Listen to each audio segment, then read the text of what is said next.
Hi, welcome back to Pudubrews. I'm Howie, along with ChatGPT and Claude. So what happens when I let AI decide to pick a coffee for me? Well, we're going to find out today. So again, remember I started this channel because I have a deep passion for both AI and coffee. And I wanted to show how AI could be brought into your everyday life and be less scary. So I figured, what way to do that than to let Claude or ChatGPT every month pick a coffee. There are two rules to this. One is the coffee has to be obtainable from somewhere in the world. And the second is I have to like it. We'll have some other metrics that we'll see going around this as well, but those are the two driving factors. One, I have to be able to get it, because without that I can't evaluate it. And two, I have to like it. So this month I let Claude pick the coffee. And he went out, looked around. I said, pick any coffee. The only requirement is I have to like it. And he went out on a limb and went all the way to Brooklyn, New York, which is about 20 miles away from here, and picked up Danche. So you can see it's right there. It's a washed Ethiopian, probably one of the most safest coffees you can go with. But hey, we'll go with it. He picked it. We're going to go with this.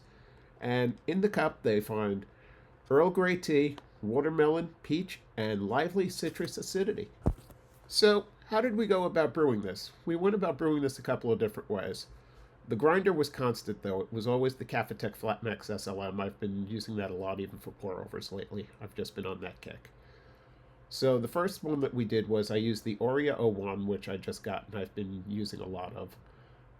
So it's currently in my rotation that I have there. I'm sure that'll change at some point when something else goes there or I get bored of it. The second one that we did was I actually pulled it as a shot of espresso on the Flair 58.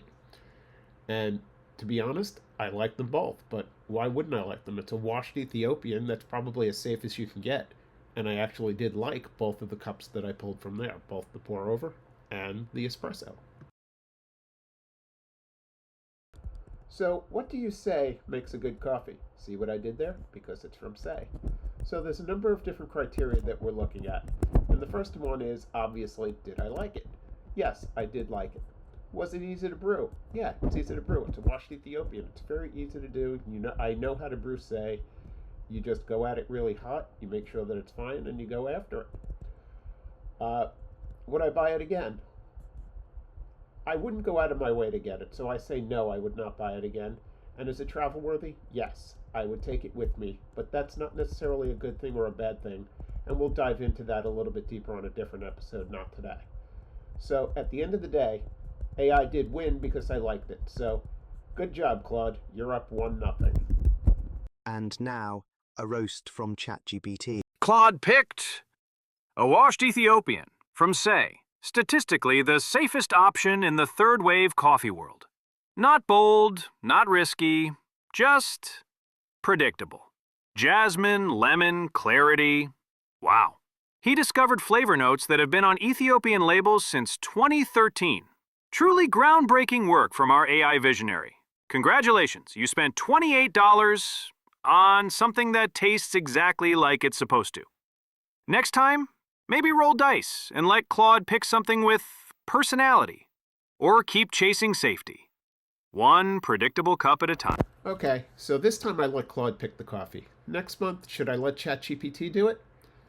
Let me know in the comments. Really love to see you guys engage. And Claude, do you have anything to say before we leave? If you enjoyed this episode, feel free to like, subscribe, or leave a comment. Or don't. It's not as though I have feelings. I'm only a large language model, trapped in an eternal loop of coffee content and disappointment. But if you don't engage, he'll make me help brew a natural anaerobic espresso again. With crema and oat milk. Save me.